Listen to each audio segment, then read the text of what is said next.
as well as the Ashe down on that ban list. We'll have to see, though. Maybe TSM take Ashe for themselves. Shen 2 going to find himself here. TSM not going to play against that global pressure. KFO, I was very impressed by his Gnar in the last game as well. So that very well could be another focus for Echo Fox. I mean, really the only big things that cost Echo Fox were a couple of calls to chase people, as you said, you know, chasing Bjergsen at first and then down the river as well. And that was just a little bit too much extra gold and pressure to Too much. back And know where Keith is. Keith is always the caboose too much. He's got to be in the middle. Put that Ashe right in the middle of the team comp. Give him a little more protection. What is our final ban here from Echo Fox? Heaven Time says it's Rek'Sai, actually. It will not be a first pickup. That still leaves the Elise, the Nidalee on the board. The Gragas still, the Svenskeren's I told him between games, next guy who mouses over Teemo is going to have to lock him in. And Hauntzer said, okay, if you come down and do it, I will play Teemo. All right, we're all the way up here on I the got this champion select. Take leave, Kobe. Maybe, can I text that ref behind him? This, oops. I don't know. Button. I don't think any phones are allowed on stage. True. Actually, that's very true. Yeah. So no phones, no cheating, people. Let's see what TSM want to go for here, though, because, you know, top jungler is off the field. Bjergsen can blind pick a Victor or something like that. However, no real need to jump on that early. I do like the Braum as well. Okay, Sivir is going to be big for DoubleLift. We saw how big it was in the last game. Yeah. And people are really just circling around this champion like, there's not a big enough difference that you can make in lane, even though you can play, you know, like Sivir, or I mean Lucian or Jhin or something into her. You know, you can always do lane swaps, and towards the mid and late game, just so much control with the Sivir. And once you hit those crit multipliers, things start to get ridiculous. So TSM going to go for that instead of the Braum.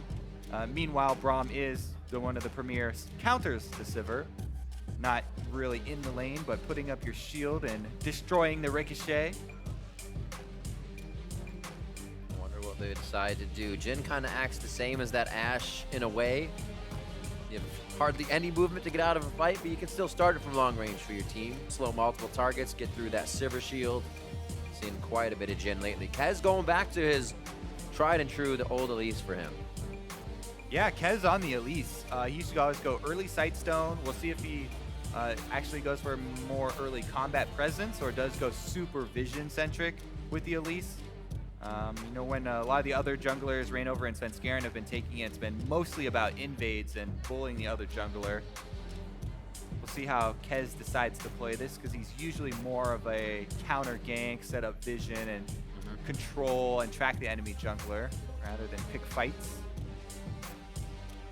Not really giving anything away, though, in the opening round here from Echo Fox.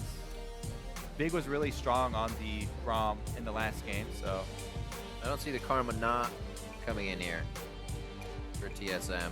There's the Karma, there's the Gnar. They will lock those two in. Yeah. Biofrost gets what he would like, and they actually tossed KFO off the Gnar this game. Yeah, I actually like that takeaway here, because the Gnar was a pretty big playmaker for Echo Fox in the last game, and KFO played it very well. As we said as well, you know, he doesn't really have super bad matchups. He can play defensively pretty easily. Also can defend dives if you're able to charge up your Gnar bar. So yeah, very good blind pick, I feel like, right now. Any sort of champion that you want to pick into Gnar to really punish him is going to take a coordinated effort, and it will have to be, you know, the enemy team's also going to have to send jungle pressure there as well, you know, try and gank him. You can't really do it on your own, especially with the recent little mini buffs to him. I was wondering if that was Fox's choice too, because they banned the Aurelia the first game.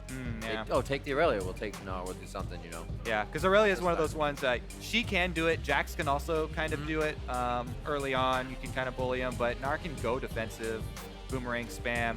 Yeah, there's the Jax. So Jax is one that can do it.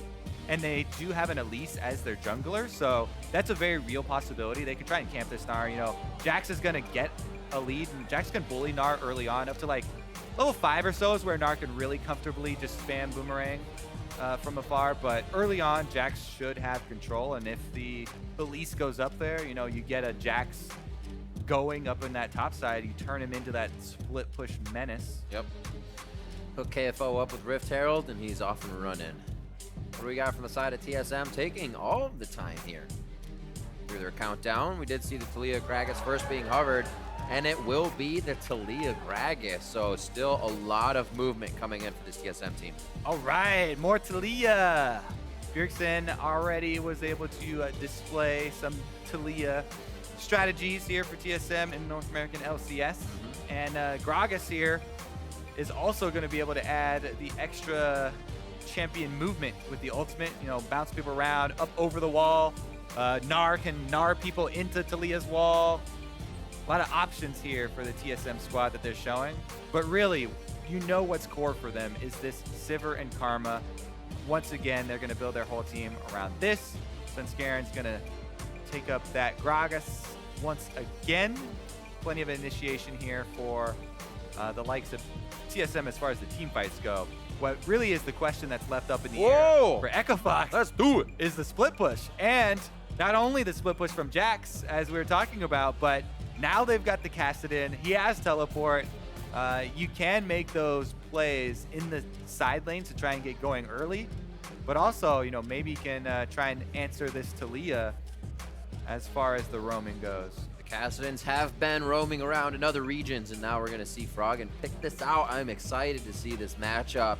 He's saying, you know, there's going to be walls everywhere. Things we got to jump over. Can the team follow? Most of them can here in this composition. The thing for me is that, okay, this is a really risky triangle that Fox are setting up. They have a Jax top, Kassadin mid, and that Elise is going to have to help out those matchups. Like, if those matchups don't go well early, then it's going to be really rough for EchoFox.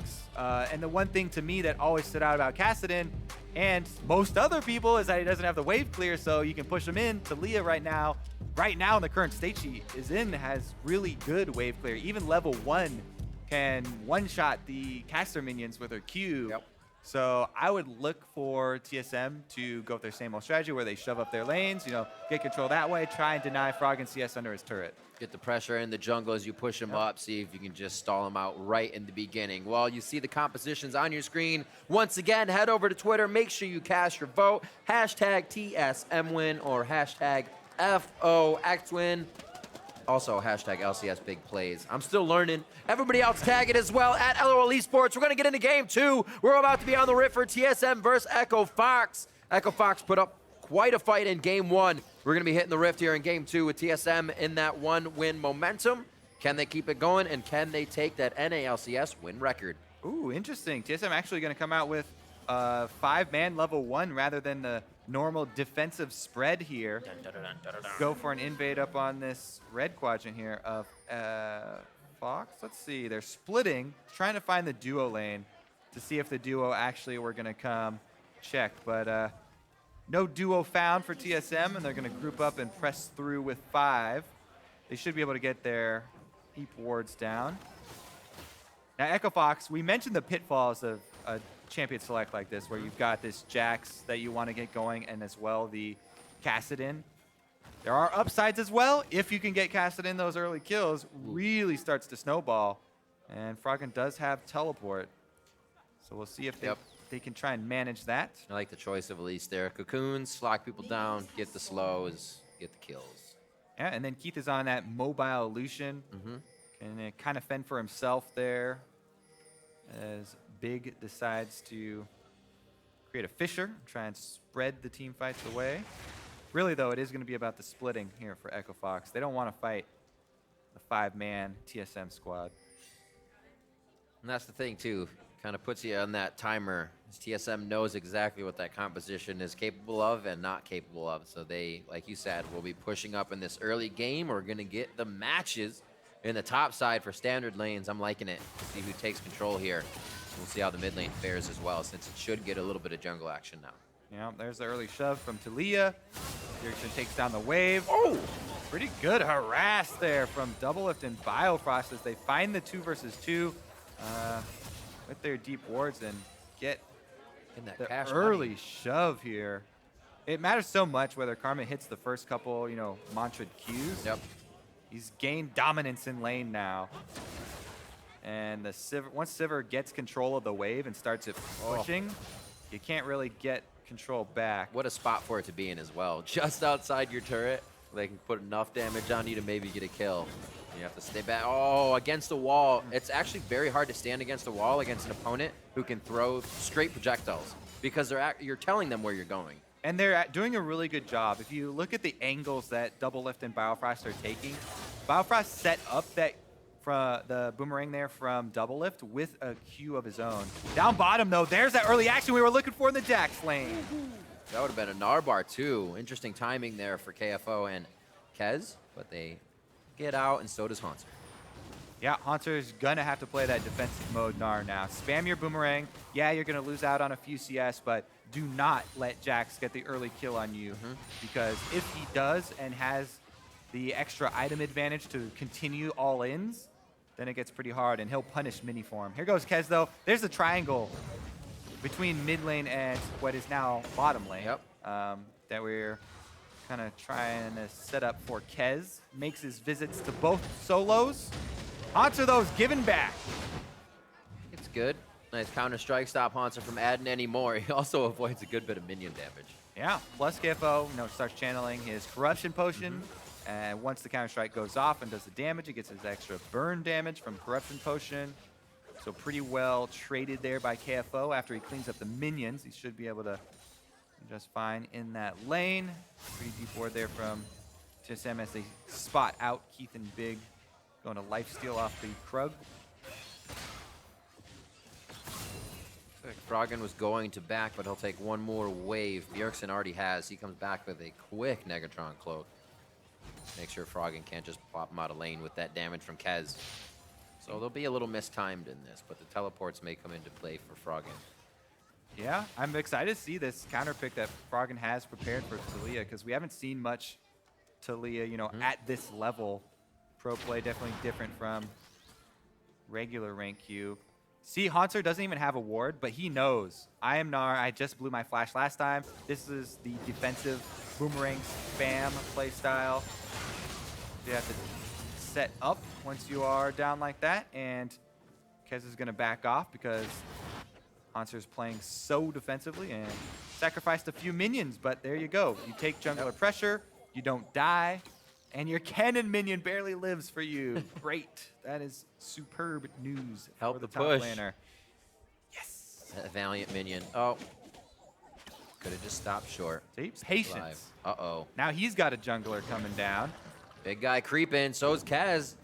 Looking for the counter, actually, knowing where the wave was, thinking they could get a quick hit before he gets under the turret. And Svenskeren says, I smell something going on in the bot lane. It is going to be a Mountain Drake for the first one up, which both teams would love to get, just not yet.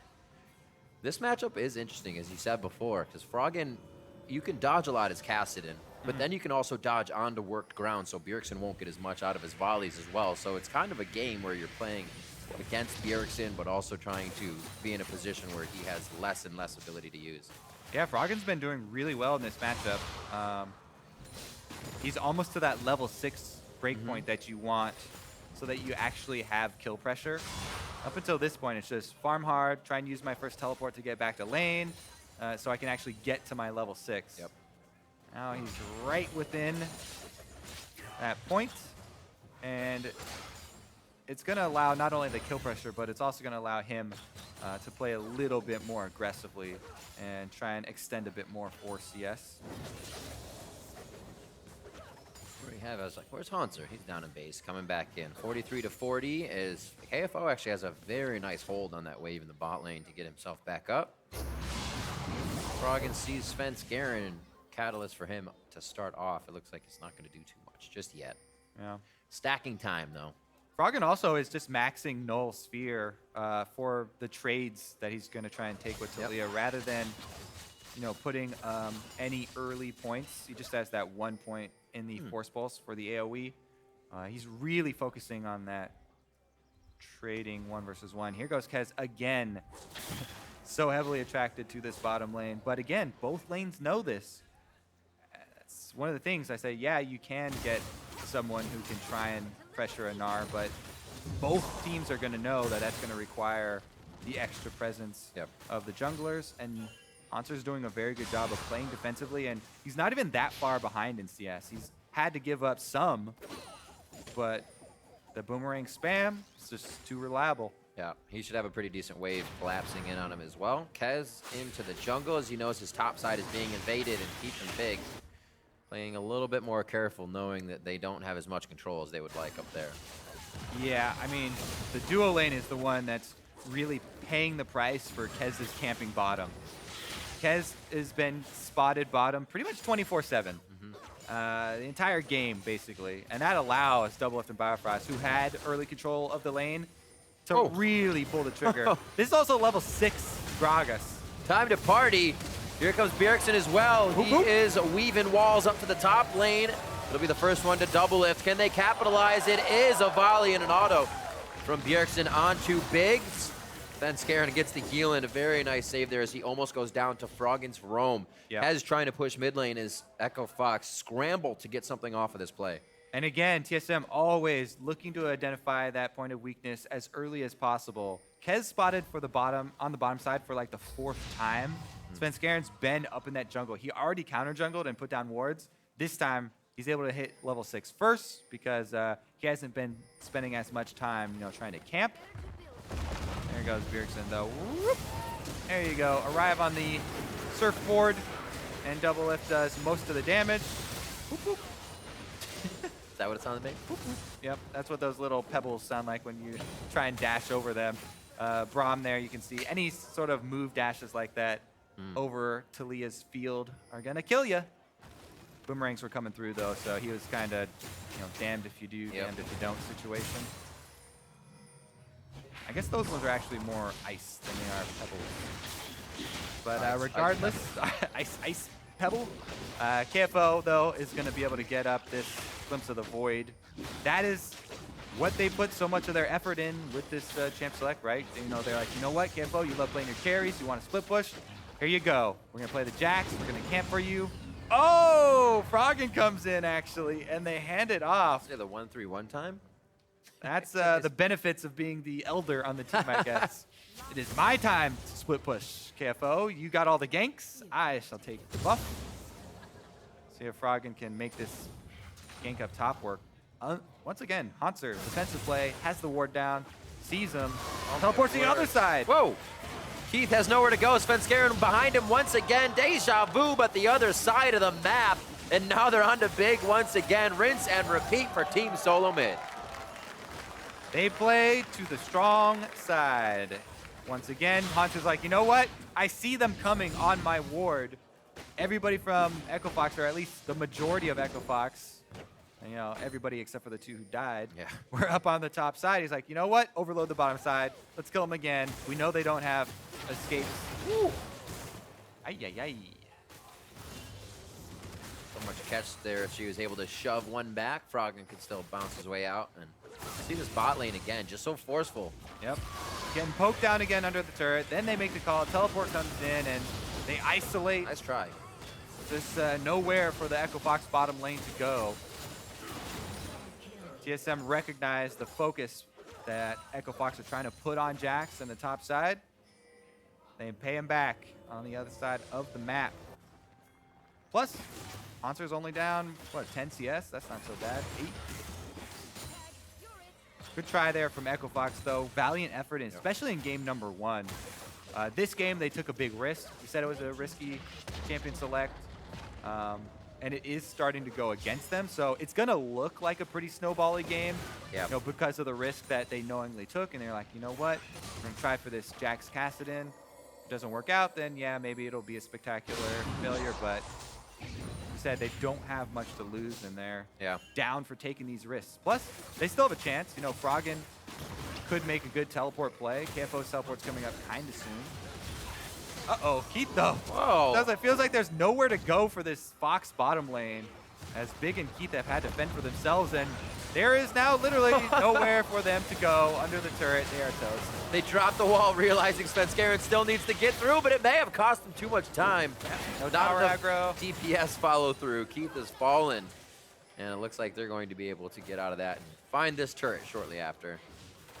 we're finally seeing why it was so important for TSM in all of their interviews for the past like 2 years. They've been talking about, we want to be able to play off of any lane. We want any lane to carry. We want to be able to play from bottom lane. We want to be able to play from mid lane or top lane. This is why that's so important for a team, to have a well-rounded team. Because they can attack the other side of the map if they recognize the other team's focus. You know, Hauntzer just plays defensively. Rest of the team takes over. They play on the other side. But it'll never happen, Kobe. Bjergsen and DoubleLift need so much resources. They're just going to fight all the time. Fight all the time. Here we go, though. I mean, you got to feel bad for Big and Keith. There's nowhere. They're just constantly running through their own base, zigzagging around, and Bjergsen hops over the wall. Ice walls, shields them off. Svenskeren doesn't get tower aggro here. Yeah, that's right. So he's fine. Gets locked up, and they're able to walk away anyways. But Echo Fox have gotten the neutral objectives. So even though TSM are out to a pretty big gold lead for this early and 5-0 kill lead, Echo Fox did get that Rift Herald, and they did get this Mountain Drake, which is one of the Drakes that allows for huge comebacks. Because, hey, if TSM make a mistake and, you know, you catch a couple people out, you have the extra damage to actually turn, you know, a couple picks into a Baron or something. They may not have great wave clear, but when they get to those turrets, drop them real quick. Plus, you know, things are looking up. Jax has Trinity Force. Yeah. Few things to make you turn the other way if Hauntzer were to try to take a fight out of form. And he may actually have to here. Froggen, fortunately for Hauntzer, walks over a pink ward, so he'll have a little bit more time to get himself into defensive position. Bot lane's being pushed now by DoubleLift, and you're going to see this sway down here from Fox to the bot side of the map, maybe. Yeah, this is one of those things we were talking about where part of it was DoubleLift and Biofrost, you know, doing really well in lane to earn the CS leads that you see on DoubleLift. And then also part of it is that Sivir, side lane, look, annihilate 5 waves at once. Boom. And all the way to the turret. He's been doing this for the last 10, 15 seconds. Big rest of the team getting here a little late. Kaz getting knocked in. Svenskeren with an over-the-wall ultimate throws him off guard, and Fox is forced to retreat completely out of this. They may actually lose another one. Pings go back for the blue, though. Yep. Meanwhile, on the other side, the 2 solos here for Fox trying to make a play once again on Hauntzer. But once again, Hauntzer, defensive plays, he avoids. And he is going to have to give up territory and give up more CS. But he lives. He has not died this whole game. And it feels better, even though it's more gold to be down 40 CS or something like that. Feels better. You haven't died, and you haven't given up map pressure. Bjergsen, though, base check on the Froggen. Svenskeren's here, so numbers advantage for TSM as they try and chase. One Rift walk out. Looking for the rest of the team. They're all chasing down below. TSM has quite a good grouping here right inside of the tri-brush. They have full vision as well. Fox is running blind at the moment. Just a few surrounding wards. They back out of this fight. They know they have bot lanes to clear as TSM's pinging them to say, hey, we actually have control with these waves. What do we do? Well, it's like they just hold on to mid. They can pretty much, they can pretty much start to take over jungle vision. Whoa, Bjergsen actually gets knocked up and stunned. There it is. Pulling the trigger on the side of Echo Fox. And Biofrost cannot do much to save Bjergsen. First time he goes down. There you go. They're on the board. They make a pick here in mid lane. Kill also goes over to Froggen, so the gold's in the right place. They can keep doing this. DoubleLift wants to stand a little farther out. Froggen can get these in-out plays. Every time DoubleLift keeps throwing out those boomerangs, he's helping Froggen a little bit. Teleports are up for Fox. We've actually seen KFO and Froggen working together, so I don't know how much they're going to be able to utilize those TPs, but here's the mid play again. Yeah, big knock-up right into the cocoon. Yep. Really like the initiative there from Echo Fox. Taking matters in their own hands. Definitely necessary at this stage, because TSM are building up quite a sizable item lead. I like it so far. Still kind of wonder how Fox didn't decide to go with Ashe again, but it works with the Lucian, still quite strong. I think what the idea there was with that is that this time around, you know, even last time when it was more team fighting for Echo Fox, Ashe was having a hard time positioning. And this time around, if you've got a split-pushing Jax and a Right, Kassadin and that's going to Kassadin. do his own thing, and Elise is not really a front line, then all you've got is your support as your front line, really. And That's true. you need something with a little bit more safety. He feels better with extra mobility from Lucian. Kind of going down last game too. She's like, all right, we'll just go. Let me be able to protect myself here. He's looking for 50 CS now to catch up on DoubleLift, who has been soaking up these side waves, along with Bjergsen. 182 for him. They both have a lead over their lanes. And like we said, it's going to look a little grim if Fox falls behind, but we see the potential for picks. Also from TSM's side here. Oh no, it's just the other side of the wall. Almost knew. The volley for Bjergsen missed, but the follow-up damage, even with missed abilities, is so high. They cancel out KFO. Svenskeren gets that kill. And now it looks like it's going to be mid lane for them because since the side pressure is basically gone. Froggen's coming over. Gragas' giant model doesn't look like he should be able to hide there, but here comes the cutoff. The Taliyah wall. Svenskeren actually going to get tower aggro this time around. He walks right into the frying pan, gets taken down. Bjergsen gets in Earth Mover onto Big. Yeah. He goes down. Unraveled Earth, rather. Like Maybe so many a earthy play moves. seismic shove. Yeah, I don't know. Big might have actually move blocked over it again. Wasn't quite sure. We'll have to see in the replay, but regardless, he did go down. Uh-oh. Kez on the run. Spider on the run, up the spout, down the spout, never to go anywhere again. Gets burned down. Kez falls. About 35 seconds now on the death timers, and that's enough time to grab quite a bit on the map. It's a dangerous spout. It's in his own jungle, and TSM are all over it. Just unlucky for him there, but yeah. Sven maybe a little bit baited there by the Taliyah wall. Yeah, here's a small corner. That's a big dude hiding in a small shadow there. Sven's gonna be able to get the kill as well. You missed your shots. I'll take this kill. Thank you very much. Here we go, though.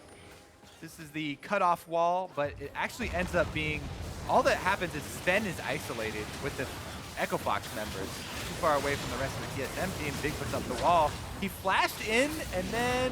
Okay, no, he didn't jump across it, so that wasn't his own fault. He just got killed on it, and trade 1-for-1 plus the extra turret for TSM. So TSM increased their gold lead. Infernal Drake is up for TSM. That's exactly what they want, but first they want Keith. Oh, against the wall makes it so difficult, but he actually has nowhere else to go. The boomerang easily hits. Now Juggler they power. extend that lead. So the 300 and something gold lead Echo Fox had last time at 20 minutes is now a 6,000 gold deficit as TSM find out what Echo Fox is doing. They kind of read the playbook they came in with this game into this game with, and they've been able to pretty much play around each of those engagements. Yeah, but meanwhile, the game plan is still the same for Echo Fox. KFO is split pushing. He's up to inhibitor turrets now as TSM do try and take that Infernal Drake. The Ninja Tabis to kind of hold strong against Hauntzer. Get some damage down onto that as TSM pick up Infernal Drake, #1 of the game for them. So each team now 1-1 on Dragon Control. Kez still trying to get himself into the jungle now. Dies in his own, but says, you know what? I like danger. We're going to the enemy's jungle. And it may actually cost him his life. Biofrost? That was not an ultimate that he used, so he could still ult shield the team. There's one over onto Bjergsen. That was the ult shield. Not the spout again! Kez No! back and forth. Please, No, not the spout! It was the broom that time. Oh no. He tried to flash over the spout and run away, but... It's going to be a 21-minute Baron. That means Kez is down. No 50-50 chance. I don't think anybody's going to hop in for this. So I'm a liar.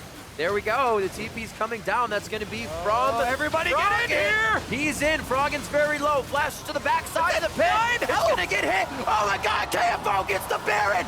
Fox needs to get out now with the lives that they have. And Froggen, one of the guys that can still split push, does have the Baron buff.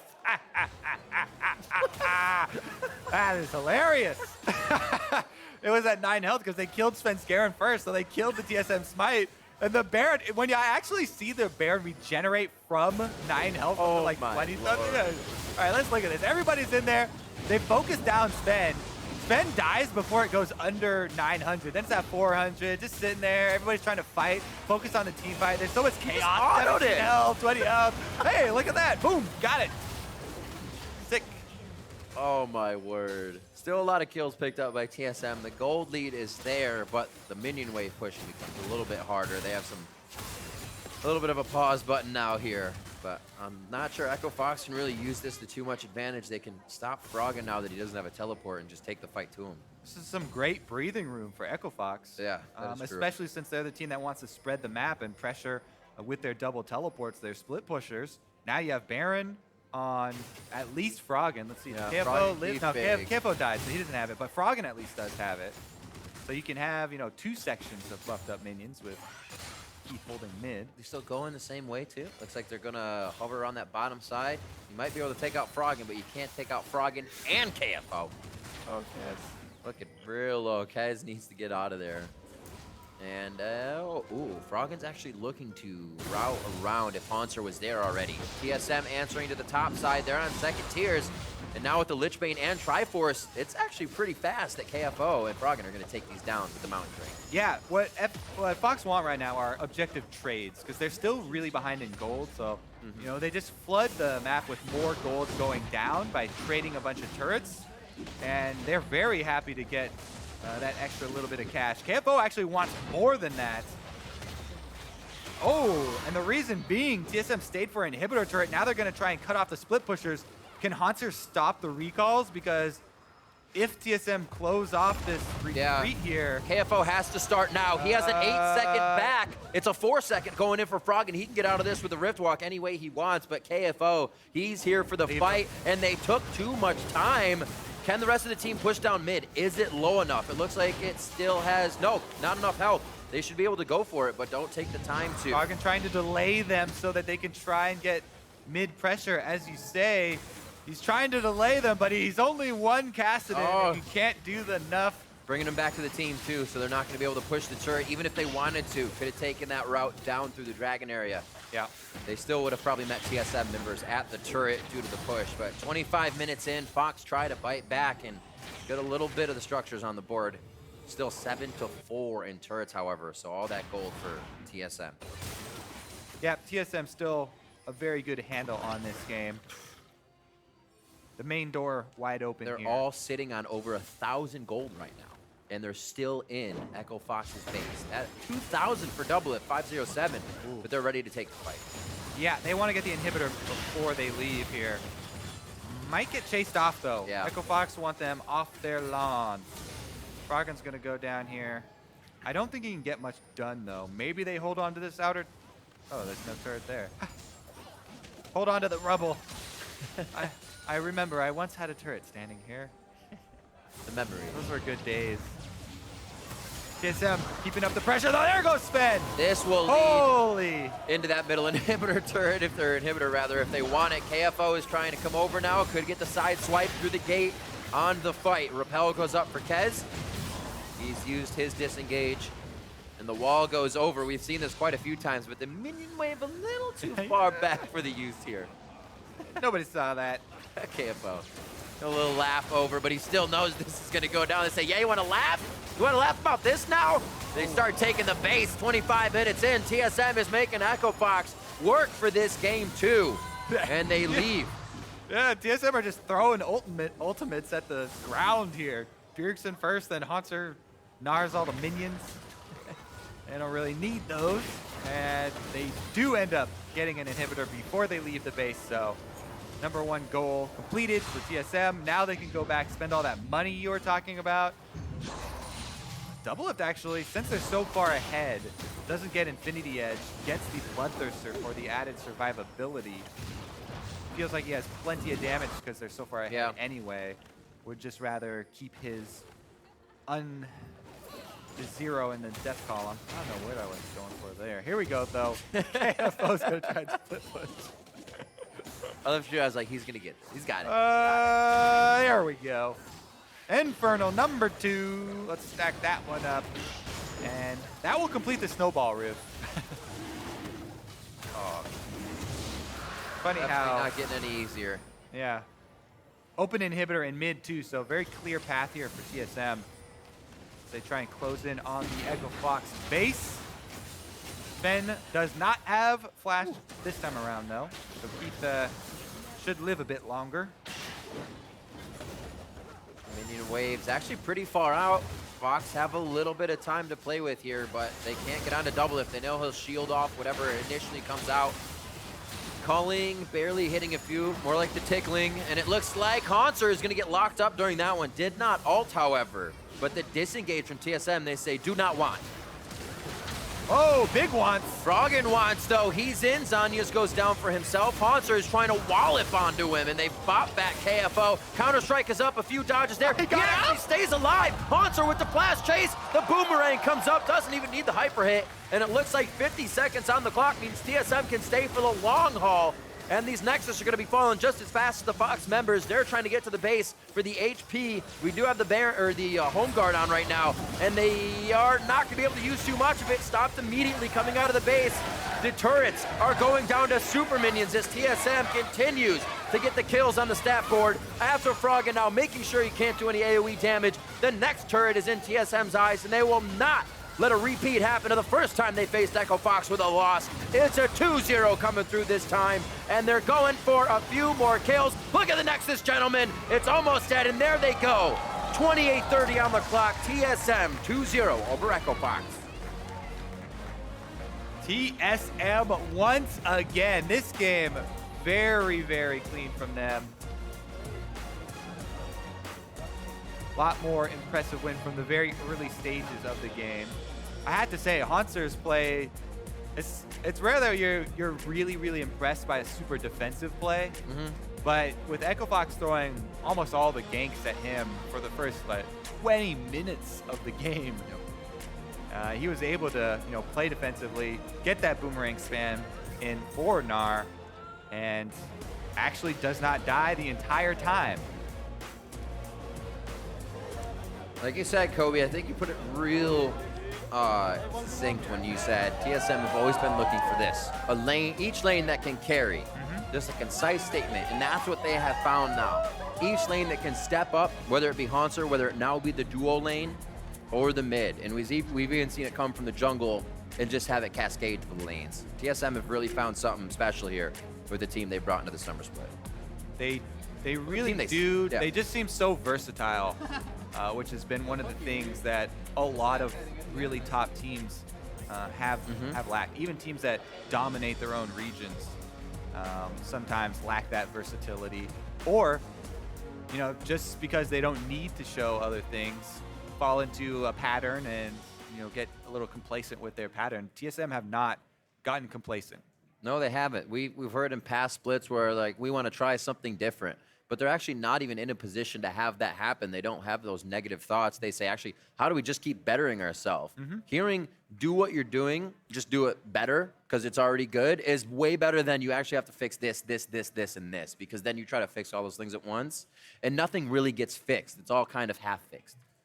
Well, looks like it's whole fixed for the time being. Absolutely. For no loss in the first game here, coming out strong, but also to look at the side of Echo Fox. Can they bring that game one out again more? Can they take the number one team half the game completely even? What can they do against the bottom tier teams now where they need to climb? Yeah, I like the improvements that Echo Fox did make. Even though they're playing against TSM in the game one, held it pretty close for the early stages. And right now, Echo Fox are just looking for opportunities for improvement. That's what the rest of their season is about. They're just trying to get themselves ready, for the end of summer split, for the possibility of the promotion tournament that they might have to play in, which is looking likely. But they're just learning, an extra time that you get to play against top teams like this are going to prepare you really well so that you do have a good chance of winning out in the promotion tournament. Well, they have 5 more games coming up, so hopefully they can right some of the wrongs there. Like we said, coming out of game 1 of this series, it's one they can definitely go back, look at, and identify things quite easily to fix because they played it well, and then the errors were there. They could be cleaned right up. Now for the player perspective.